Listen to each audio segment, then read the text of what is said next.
ನಮಸ್ಕಾರ. ಇವತ್ತಿನ ನಮ್ಮ ಚರ್ಚೆಯ ವಿಷಯ ಆ, ತುಂಬಾನೇ ಆಳವಾದದ್ದು ಮತ್ತು ಸ್ವಲ್ಪ ಕಾಂಪ್ಲೆಕ್ಸ್ ಕೂಡ. ಪ್ರಶ್ನೆ ಇಷ್ಟೇ: ದೇವರೇ ಆಗಿರೋ ಒಬ್ಬ ವ್ಯಕ್ತಿ ದೇವರ ಇನ್ನೊಬ್ಬ ವ್ಯಕ್ತಿಯಿಂದ ಸಂಪೂರ್ಣವಾಗಿ ಕೈಬಿಡಲ್ಪಡೋಕ್ ಸಾಧ್ಯನಾ? ಅಂದ್ರೆ ದೇವರ ಎರಡನೇ ವ್ಯಕ್ತಿ ಯಾರು ಇಡೀ ಸೃಷ್ಟಿಯ ಕರ್ತನೇ ಆಗಿದ್ದಾರೋ ಅವರು ದೇವರ ಮೊದಲನೇ ವ್ಯಕ್ತಿಯಿಂದ ತಿರಸ್ಕರಿಸಲ್ಪಡಲು ಸಾಧ್ಯವೇ? ಇದು ಕೇಳೋಕೆ ಸರಳ ಅನಿಸಿದ್ರೂ ಇದ್ರೊಳಗೆ ಹಲವು ಪದರಗಳಿವೆ. ಹೌದು. ನಮ್ಮ ಮುಂದಿರುವ ಈ ವಿಶ್ಲೇಷಣೆಯಲ್ಲಿ ಈ ಒಂದೇ ಪ್ರಶ್ನೆಗೆ ಎರಡು ತದ್ವಿರುದ್ಧವಾದ ಉತ್ತರಗಳಿವೆ. ಸೊ ಇವತ್ತಿನ ನಮ್ಮ ಕೆಲಸ ಏನಂದ್ರೆ ಈ ಎರಡೂ ವಾದಗಳನ್ನ ಒಂದೊಂದಾಗಿ ನೋಡಿ ದೇವರ ಸ್ವಭಾವ, ನಮ್ಮ ಈ ಜಗತ್ತು ಮತ್ತು ನೋವಿನ ಬಗ್ಗೆ ಇದು ಏನ್ ಹೇಳುತ್ತೆ ಅಂತ ಅರ್ಥ ಮಾಡ್ಕೊಳ್ಳೋದು. ಖಂಡಿತ. ಸರಿ, ಹಾಗಾದ್ರೆ ಶುರು ಮಾಡೋಣ. ಇದು ಕೇವಲ ಒಂದು ತಾತ್ವಿಕ ಪ್ರಶ್ನೆ ಅಲ್ಲ, ಇದು ದೇವರು ಮತ್ತು ಸೃಷ್ಟಿಯ ನಡುವಿನ ಸಂಬಂಧದ ಹೃದಯವನ್ನೇ ಮುಟ್ಟುತ್ತೆ. ಓ ಹೌದು, ಯಾಕಂದ್ರೆ ಪ್ರೀತಿ, ತ್ಯಾಗ ಮತ್ತು ಅಸ್ತಿತ್ವದ ಬಗ್ಗೆ ನಾವು ಅಂದುಕೊಂಡಿರೋದೆಲ್ಲ ಇದು ಪ್ರಶ್ನೆ ಮಾಡುತ್ತೆ. ಓಕೆ, ಹಾಗಾದ್ರೆ ಆ ಎರಡೂ ವಿರೋಧಾಭಾಸದ ದೃಷ್ಟಿಕೋನಗಳಿಂದಲೇ ಶುರು ಮಾಡೋಣ. ಮೊದಲನೇ ವಾದ ಏನ್ ಹೇಳುತ್ತೆ? ಮೊದಲನೇ ವಾದ ಹೇಳುತ್ತೆ, ಹೌದು, ದೇವರ ಎರಡನೇ ವ್ಯಕ್ತಿ ಕೈಬಿಡಲ್ಪಡಬಹುದು. ಇದರ ಹಿಂದಿನ ತರ್ಕ ತುಂಬಾನೇ ನೇರವಾಡಿದೆ. ಕೈಬಿಡಲ್ಪಡುವುದು ಅಂದ್ರೆ ಅದೊಂದು ದೈಹಿಕ ಅನುಭವ ಅಲ್ಲ, ಅದೊಂದು ಆಂತರಿಕ ಭಾವನಾತ್ಮಕ ಬೇರ್ಪಡುವಿಕೆ ಅಂತ ಈ ವಾದ ಹೇಳುತ್ತೆ. ಅದಕ್ಕೆ ಶರೀರ ಬೇಕು ಅಂತೇನಿಲ್ಲ. ಅಂದ್ರೆ ಅದು ಶಾರೀರಿಕ ನೋವಿಗಿಂತ ಬೇರೆ. ಎಕ್ಸಾಕ್ಟ್ಲಿ. ಹಾಗಾಗಿ ದೇವರ ಎರಡನೇ ವ್ಯಕ್ತಿ ಮನುಷ್ಯನಾಗುವ ಮೊದಲೇ, ಅಂದ್ರೆ ತನ್ನ ದೈವಿಕ ಸ್ಥಿತಿಯಲ್ಲಿದ್ದಾಗಲೇ ಮೊದಲನೇ ವ್ಯಕ್ತಿಯಿಂದ ಆ ಬೇರ್ಪಡುವಿಕೆಯ ನೋವನ್ನ ಅನುಭವಿಸಲು ಸಾಧ್ಯವಿತ್ತು ಅನ್ನೋದು ಈ ವಾದ. ಹೌದು, ಅದು ಒಂದು ದೃಷ್ಟಿಕೋನ. ಆದ್ರೆ ನಾವು ನೋಡ್ತಿರೋ ಈ ಬರಹ ಇದೆಯಲ್ಲ, ಇದು ಎರಡನೇ ವಾದಕ್ಕೆ ಹೆಚ್ಚು ಒತ್ತು ಕೊಡುತ್ತೆ. ಸರಿ, ಅದೇನು? ಆ ವಾದದ ಪ್ರಕಾರ ಇಲ್ಲ, ದೇವರ ಮೂಲ ಸ್ವಭಾವದಲ್ಲಿ ಅದು ಅಸಾಧ್ಯ. ಅಸಾಧ್ಯ ಯಾಕೆ? ಇದು ಯಾಕೆ ಮುಖ್ಯ ಅಂದ್ರೆ ದೇವರ ಸ್ವರೂಪದ ಬಗ್ಗೆ ಇದೊಂದು ಮೂಲಭೂತವಾದ ವಿಷಯವನ್ನ ಹೇಳುತ್ತೆ. ದೇವರ ಎರಡನೇ ವ್ಯಕ್ತಿ ಮೊದಲನೇ ವ್ಯಕ್ತಿಯಿಂದ ಬೇರೆಯಲ್ಲ, ಅವರ ಮೂಲ ಸ್ವರೂಪ ಒಂದೇ ಮತ್ತು ಅವರಿಬ್ರೂ ಸಮಾನರು. ಇದನ್ನ ದೈವಿಕ ಏಕತೆ ಅಂತ ಕರಿಬಹುದು. ಒಂದು ನಿಮಿಷ, ದೈವಿಕ ಏಕತೆ ಅಂದ್ರೆ ಏನು? ಸ್ವಲ್ಪ ಸರಳವಾಗಿ ಹೇಳ್ತೀರಾ? ಇದನ್ನ ಹೀಗೆ ಯೋಚಿಸಿ. ದೇವರ ಲೋಕ ಅಂದ್ರೆ ಶಾಶ್ವತ, ಅನಂತ ಅಂತ ಅಂದುಕೊಳ್ಳೋಣ. ಓಕೆ. ಅಲ್ಲಿ ನಮ್ಮ ಹಾಗೆ ಗಡಿಯಾರ ನಡೆಯಲ್ಲ, ಸಮಯ ಅನ್ನೋದೇ ಇಲ್ಲ. ಎಲ್ಲವೂ ಒಂದೇ ಶಾಶ್ವತ ಈಗದಲ್ಲಿ ನಡೆಯುತ್ತೆ.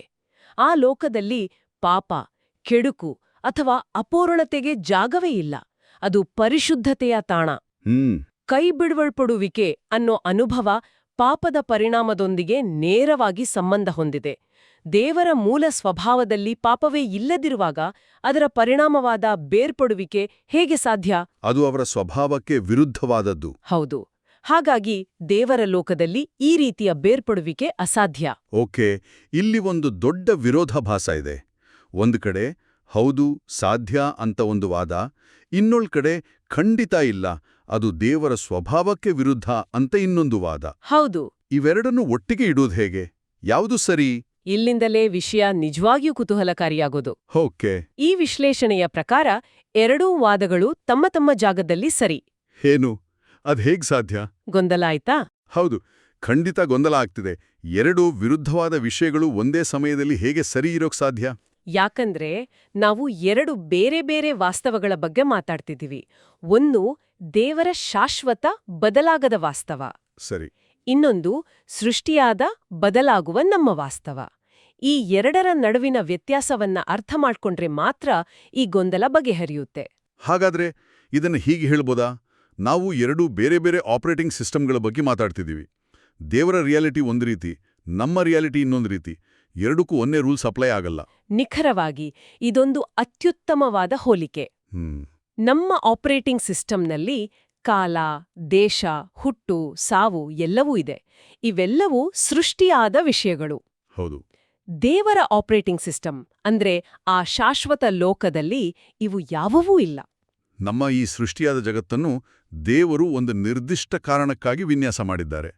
ಇಲ್ಲಿ ಪಾಪ ಮತ್ತು ಕೆಡುಕು ಅಸ್ತಿತ್ವದಲ್ಲಿರಲು ಅವಕಾಶವಿದೆ. ಓ, ದೇವರ ಲೋಕದಲ್ಲಿ ಇದಕ್ಕೆ ಅವಕಾಶವಿಲ್ಲ? ಇಲ್ಲವೇ ಇಲ್ಲ. ಹಾಗಾಗಿ ದೇವರ ಪರೀಕ್ಷಿತನಲ್ಲಿ ಅಸಾಧ್ಯವಾಗಿದ್ದ ಕೈಬಿಡಲ್ಪಡುವಿಕೆ ನಮ್ಮ ಈ ಸೃಷ್ಟಿಯಾದ ಜಗತ್ತಿನಲ್ಲಿ ಮಾತ್ರ ಕೆಲವು ನಿರ್ದಿಷ್ಟ ಸಂದರ್ಭಗಳಲ್ಲಿ ಸಾಧ್ಯವಾಗುತ್ತದೆ. ಓಕೆ ಓಕೆ ಇದು ಸ್ವಲ್ಪ ಸ್ಪಷ್ಟವಾಯಿತು. ಅಂದ್ರೆ ದೇವರ ಮನೆಯಲ್ಲಿ ಒಂದು ರೂಲ್ಸು, ನಮ್ಮ ಜಗತ್ತಿನಲ್ಲಿ ಇನ್ನೊಂದು ರೂಲ್ಸು. ಒಂದು ರೀತಿ ಹಾಗೇನೆ. ಹಾಗಾದ್ರೆ ದೇವರ ಲೋಕದಲ್ಲಿ ಅಸಾಧ್ಯವಾದದ್ದು ನಮ್ಮ ಜಗತ್ತಿನಲ್ಲಿ ಹೇಗೆ ಸಾಧ್ಯವಾಯಿತು? ಈ ಬರಹದಲ್ಲಿ ಅದರ ಬಗ್ಗೆ ಏನು ಹೇಳಿದ್ದಾರೆ? ಅದು ಸಾಧ್ಯವಾಗಿಂದು ಆ ಅವತಾರದ ಮೂಲಕ ಅಂತಾರಲ್ಲ ಹಾಗೆ. ಅವತಾರ, ಸರಿ.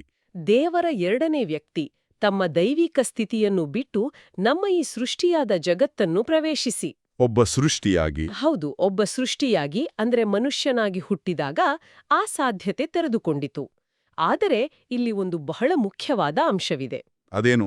ಅವರು ಕೇವಲ ಮನುಷ್ಯನಾದ ಮಾತ್ರಕ್ಕೆ ಕೈಬಿಡಲ್ಪಡ್ಲಿಲ್ಲ. ಒಂದು ನಿಮಿಷ, ಅಲ್ಲೇ ನಿಲ್ಸಿ. ಪಾಪಕ್ಕೂ ಮತ್ತು ಕೈಬಿಡಲ್ಪಡುವುದಕ್ಕೂ ನೇರ ಸಂಬಂಧ ಯಾಕೆ? ಅಂದ್ರೆ ಪಾಪ ಅನ್ನೋದು ದೇವರ ಸ್ವಭಾವಕ್ಕೆ ಅಷ್ಟು ವಿರುದ್ಧವಾ? ದೇವರು ಅದನ್ನ ಸಹಿಸ್ಕೊಳ್ಳೋಕ್ಕಾಗಲ್ವಾ? ಇದೊಂಥರ ಬೆಳಕು ಮತ್ತು ಕತ್ತಲೆ ಒಂದೇ ಕಡೆ ಇರೋಕ್ಕಾಗಲ್ಲ ಅನ್ನೋ ಹಾಗೇನಾ? ಅತ್ಯುತ್ತಮ ಪ್ರಶ್ನೆ. ಹೌದು, ನಿಮ್ಮ ಹೋಲಿಕೆ ಬಹಳ ಹತ್ತಿರದಲ್ಲಿದೆ.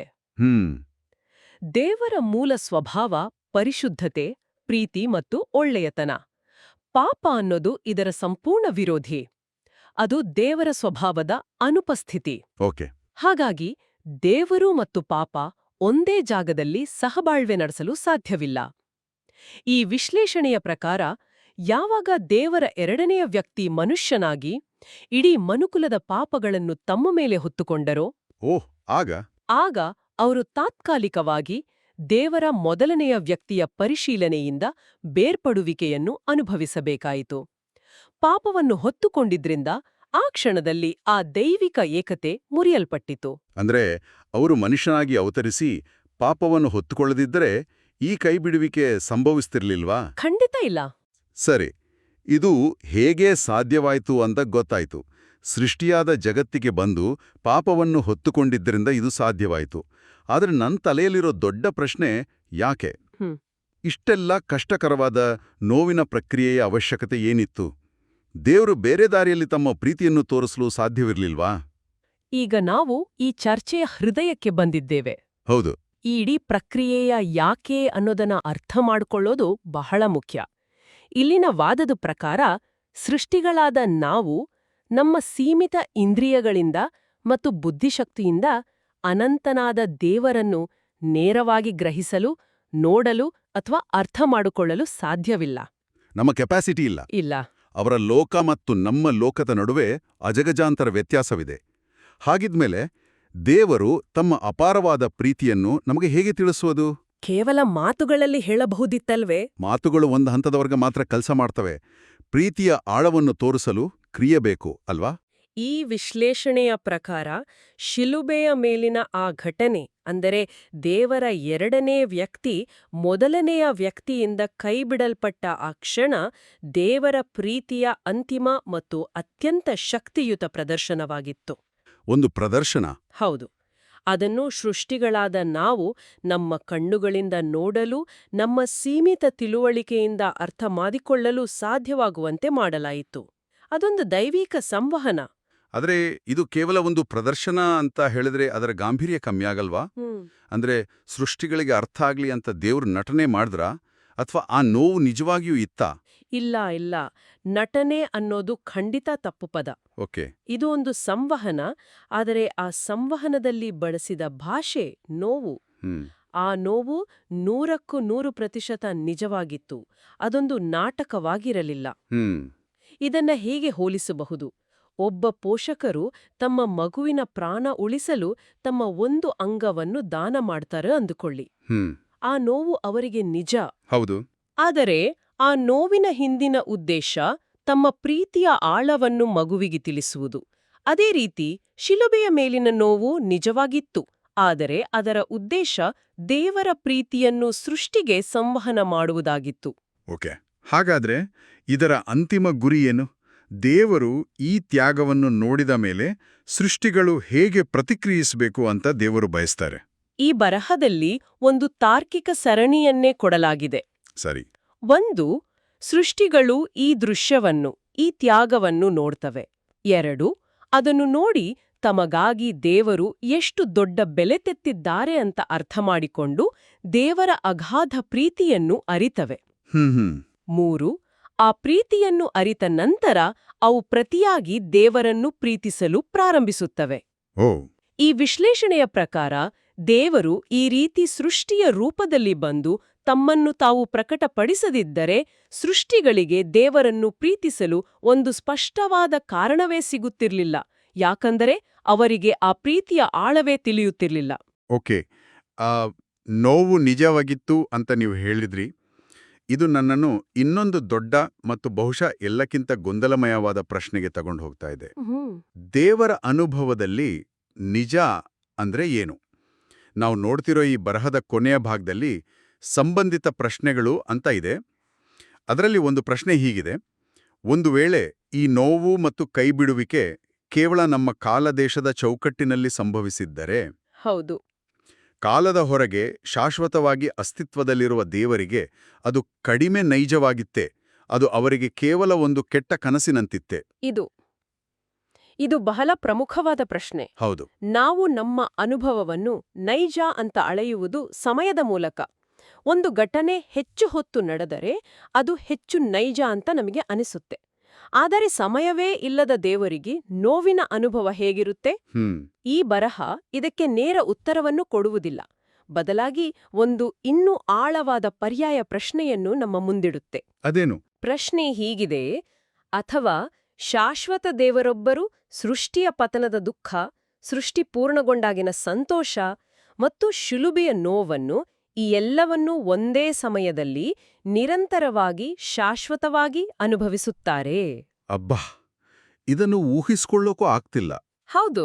ಅಂದ್ರೆ ದೇವರಿಗೆ ನಮ್ಮ ಹಾಗೆ ಭೂತ, ವರ್ತಮಾನ, ಭವಿಷ್ಯ ಇಲ್ಲದಿರೋದ್ರಿಂದ ಅವರಿಗೆ ಈ ಎಲ್ಲಾ ಘಟನೆಗಳು ಒಂದೇ ಶಾಶ್ವತ ಈಗದಲ್ಲಿ ಸಂಭವಿಸುತ್ತವೆಯೇ? ಬಹುಶಃ. ಸೃಷ್ಟಿಯಾದಾಗಿನ ಖುಷಿ, ಶಿಲುಬೆಯ ಮೇಲಿನ ಭಯಂಕರ ನೋವು ಎಲ್ಲವೂ ಒಂದೇ ಕ್ಷಣದಲ್ಲಿ ನಿರಂತರವಾಗಿ ನಮ್ಮ ತಲೆಗಿದು ನಿಲ್ಕೋದಿಲ್ಲ. ಹೌದು, ಇದು ಮನುಷ್ಯನ ತರ್ಕದ ಮಿತಿಯನ್ನು ತೋರಿಸುತ್ತೆ. ಒಬ್ಬ ಪೋಷಕರಿಗೆ ತಮ್ಮ ಮಗು ಮದುವೆಯಾಗಿ ಹೋಗುವಾಗ ಆಗುವ ಅನುಭವವನ್ನು ಯೋಚಿಸಿ. ಸರಿ. ಮಗು ದೊಡ್ಡದಾಯ್ತು ಅನ್ನೋ ಸಂತೋಷ ಮತ್ತು ಮಗು ದೂರವಾಗುತ್ತಿದೆ ಅನ್ನೋ ದುಃಖ ಎರಡೂ ಒಂದೇ ಸಮಯದಲ್ಲಿ ಇರುತ್ತೆ. ಅದು ನಮ್ಮ ಅನುಭವಕ್ಕೆ ಸಂಕೀರ್ಣ. ಇನ್ನು ಶಾಶ್ವತನಾದ ದೇವರ ಅನುಭವ ಹೇಗಿರ್ಬೇಡ? ಹಾಗಾದರೆ ಇಷ್ಟೆಲ್ಲ ಚರ್ಚೆ ಮಾಡಿದ ಮೇಲೆ ಕೊನೆಗೆ ಬಂದು ನಿಲ್ಲೋದು ನಮ್ಗೆ ಗೊತ್ತಿಲ್ಲ ಅನ್ನೋ ಪಾಯಿಂಟ್ ಹತ್ರನಾ? ಇದೊಂಥರ ನಿರಾಸೆ ಅನ್ಸಿದ್ರೂ ನಮ್ಮ ಮಿತಿಗಳನ್ನ ಒಪ್ಕೊಳ್ಳೋದ್ರಲ್ಲೇ ಒಂದು ಪ್ರಾಮಾಣಿಕತೆ ಇದೆ ಅಲ್ವಾ? ಖಂಡಿತ. ಮತ್ತು ಈ ಬರಹದ ಅಂತಿಮ ತೀರ್ಮಾನವೂ ಅದೇ: ನಮಗೆ ತಿಳಿಯದು. ಇದು ಸೃಷ್ಟಿಯಾದ ಮಾನವನ ತಿಳುವಳಿಕೆಯನ್ನು ಮೀರಿದ್ದು. ದೇವರ ಗ್ರಂಥದಲ್ಲಿ ಬಹಿರಂಗಪಡಿಸದ ವಿಷಯಗಳ ಬಗ್ಗೆ ನಮ್ಮ ಸೀಮಿತ ತರ್ಕದಿಂದ ಊಹಾಪೋಹ ಮಾಡದಿರುವುದೇ ಜ್ಞಾನ ಎಂದು ಈ ವಿಶ್ಲೇಷಣೆ ಹೇಳುತ್ತೆ. ಕಾಲಕ್ಕೆ ಬದ್ಧವಾಗಿರುವ ನಾವು ಕಾಲದ ಹೊರಗಿರುವ ದೇವರು ನೋವನ್ನು ಹೇಗೆ ಗ್ರಹಿಸುತ್ತಾರೆ, ಹೇಗೆ ಅನುಭವಿಸುತ್ತಾರೆಂದು ಅರ್ಥ ಮಾಡಿಕೊಳ್ಳಲು ಎಂದಿಗೂ ಸಾಧ್ಯವಿಲ್ಲ. ಅದನ್ನು ಒಪ್ಪಿಕೊಳ್ಳುವುದೇ ವಿವೇಕ.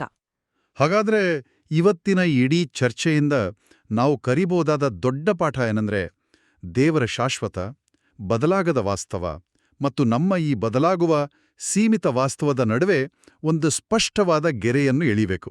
ಕರೆಕ್ಟ್. ದೇವರ ಸ್ವಭಾವದಲ್ಲಿ ಅಸಾಧ್ಯವಾದ ಕೈಬಿಡಲ್ಪಡುವಿಕೆ ಎಂಬ ನೋವು ಕೇವಲ ನಮ್ಮ ಜಗತ್ತಿನಲ್ಲಿ ಪಾಪವನ್ನು ಹೊತ್ತುಕೊಂಡಾಗ ಸೃಷ್ಟಿಯ ಮೇಲಿನ ಪ್ರೀತಿಗಾಗಿ ಮಾತ್ರ ಸಾಧ್ಯವಾಯಿತು. ಹೌದು. ಮತ್ತು ಕೊನೆಯದಾಗಿ ಕೇಳುಗರಿಗೆ ಒಂದು ಆಲೋಚನೆಯನ್ನು ನೀಡಲು ಬಯಸುತ್ತೇನೆ. ಖಂಡಿತ. ಈ ಮೂಲ ಗ್ರಂಥವು ದೇವರ ಬಗ್ಗೆ ನಮಗೆ ಉತ್ತರಗಳನ್ನು ನೀಡುವುದಕ್ಕಿಂತ ಹೆಚ್ಚಾಗಿ ಸೃಷ್ಟಿಯಾದ ಮಾನವರಾಗಿ ನಮ್ಮ ತಿಳುವಳಿಕೆಯ ಮಿತಿಗಳ ಬಗ್ಗೆಯೇ ಹೆಚ್ಚು ಹೇಳುತ್ತದೆ. ನಾವು ಜಗತ್ತಿನ್ನು ಕಾಲ, ದೇಶ, ನೋವು, ಸಂತೋಷದಂತಹ ಚೌಕಟ್ಟುಗಳ ಮೂಲಕವೇ ನೋಡುತ್ತೇವೆ. ಇವೆಲ್ಲವೂ ನಮ್ಮ ಆಪರೇಟಿಂಗ್ ಸಿಸ್ಟಮ್ನ ಭಾಗ. ಹಾಗಾದ್ರೆ ನಾವು ಮಂಡಿಸಬೇಕಾದ ಅಂತಿಮ ಪ್ರಶ್ನೆ ಏನು? ಪ್ರಶ್ನೆ ಇದು: ಒಂದು ವೇಳೆ ನೋವು ಮತ್ತು ಸಮಯದಂತಹ ಪರಿಕಲ್ಪನೆಗಳು ಕೇವಲ ನಮ್ಮ ಈ ಸೀಮಿತ ಅಸ್ತಿತ್ವಕ್ಕೆ ಮಾತ್ರ ಸಂಬಂಧಿಸಿದ್ದು, ದೇವರ ಶಾಶ್ವತ ವಾಸ್ತವದಲ್ಲಿ ಅವುಗಳಿಗೆ ಬೇರೆಯೇ ಅರ್ಥವಿದ್ದರೆ ಆಗ ಪ್ರೀತಿಯಂತಹ ಪರಿಕಲ್ಪನೆಯು ಆ ಎಲ್ಲ ಮಿತಿಗಳನ್ನು ಮೀರಿ ನಿಲ್ಲಬಹುದೇ? ಬಹುಶಃ ಪ್ರೀತಿಯೊಂದೇ ದೇವರ ಮತ್ತು ನಮ್ಮ ವಾಸ್ತವದ ನಡುವಿನ ಸೇತುವೆಯಾಗಿರಬಹುದು.